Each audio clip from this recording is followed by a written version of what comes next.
Today in Britain, a frightening example of how a political class can stop a Prime Minister from doing exactly what voters actually voted for. 3 years ago, the British public voted to leave the European Union, take back more control over their own country. And the polls suggest that voters haven't changed their mind about that for all these stalling since by politicians. In fact, in this year's European Union elections, Britain's Brexit party, Nigel Farage, had a smashing win over even the ruling Conservatives and, of course, Labour. And that so shocked the Conservatives that they chose as their new Prime Minister Boris Johnson, who promised absolutely faithfully he would take Britain out of the European Union by October, with or without a deal with Europe to soften the economic shock. And that's democracy, right? But in Britain's Parliament overnight, 21 Conservative MPs voted with Labour ones to stop Johnson from doing just that. The ayes to the right, 328. The noes to the left, 301.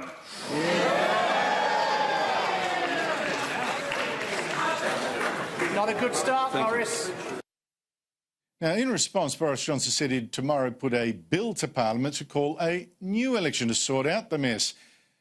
But the point is that Johnson needs a vote of 2/3 of MPs to get it, which means he needs Labour support. But Labour leader Jeremy Corbyn wasn't promising to agree to anything, not when the polls show he's way behind. No doubt, Mr. Speaker, about the consequences of this vote tonight. It means that Parliament is on the brink of wrecking any deal that we might be able to strike in Brussels, because tomorrow's bill would hand control of the negotiations to the EU, and that would mean more dither, more delay and more confusion. And it would mean that the EU themselves would be able to decide how long to keep this country in the EU. And since I refuse to go along with that plan, we are going to have to make a choice, Mr. Speaker. I don't want an election. The public don't want an election. I don't believe the right honourable gentleman wants an election. But if the House votes for this bill tomorrow, the public will have to choose. He wants to table a motion for a general election. Fine. Get the bill through first in order to prevent, in order to take no deal off the table. Joining me from London to discuss this astonishing hijacking of democracy and the frustration of the public will is Brendan O'Neill, author and editor of Spiked. Brendan, tell us the meaning, as you see it, of what we saw today.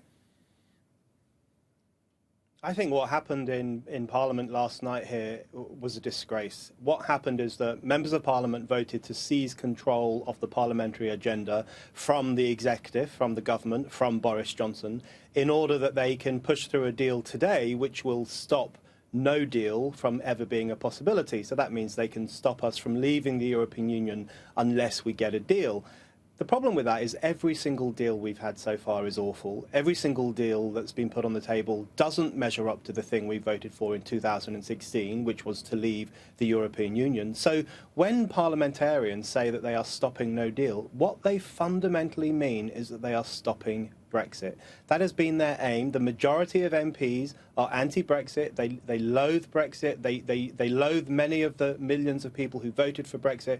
Their aim for 3 years has been to thwart, dilute or destroy Brexit. And now they've taken a very significant step in that anti-democratic direction through removing no deal off the table. And that effectively means that it's now incredibly difficult to have a clean break from Europe, which is the thing that the British people voted for. Sounds a bit like almost a death knell. Brendan, we had Johnson's already leading a minority government. He had 21 Tory MPs vote against their own party on this one. Is he going to get the votes he needs to, well, today, your time, to call an early election, to sort it all out?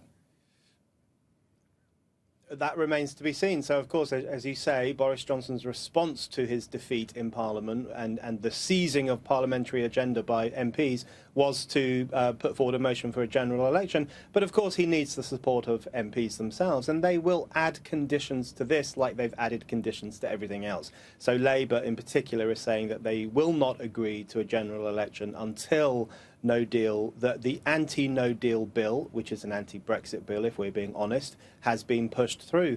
I think it's really important to recognise that when MPs say that they have seized back control, they're not talking about taking control from the executive, from Boris Johnson. What they really mean is that they have taken back control from the people.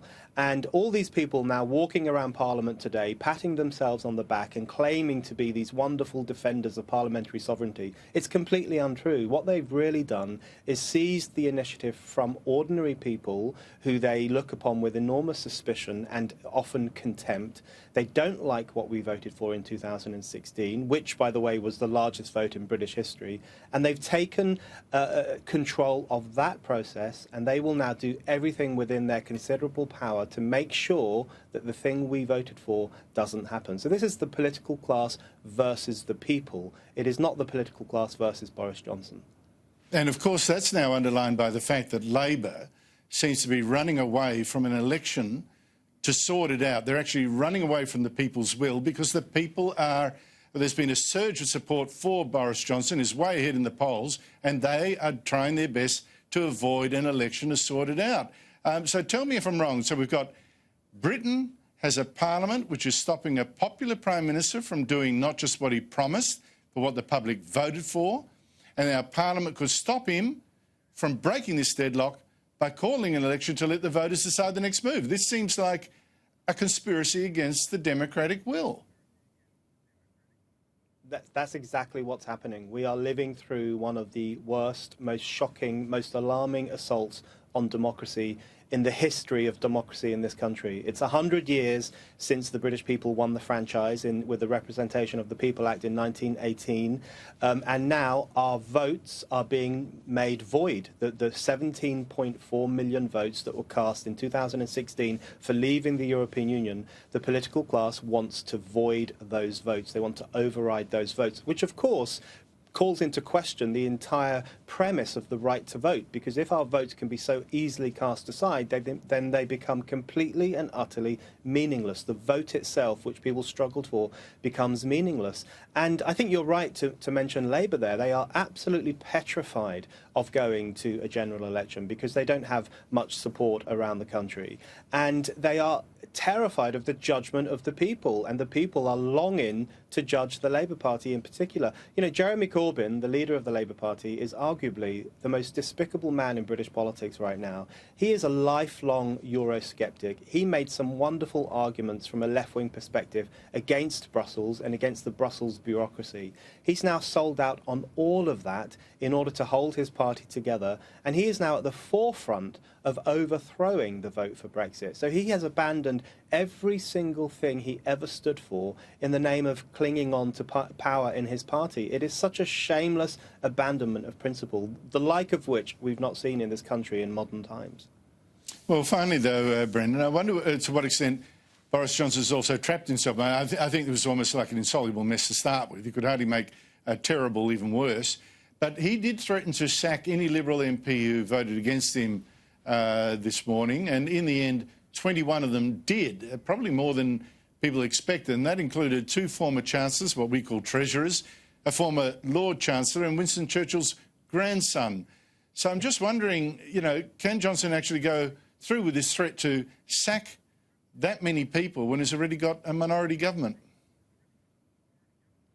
That's a big question, and there are talks this morning, apparently, between the government and the so-called rebels. And, you know, people are pointing out the irony that Boris Johnson, who's always seen himself as the kind of heir to Winston Churchill, one of his first actions might be to sack Winston Churchill's grandson, Sir Nicholas Soames. So it's a very, very bizarre situation. I think it could point to a split in the Conservative Party. I think if this goes ahead, we will see a divide in the Conservative Party, a historic divide between a pro-Brexit wing and an anti-Brexit wing. I think in the long run, that could be good for politics because it would open up the space for more parties, more debate, more choice.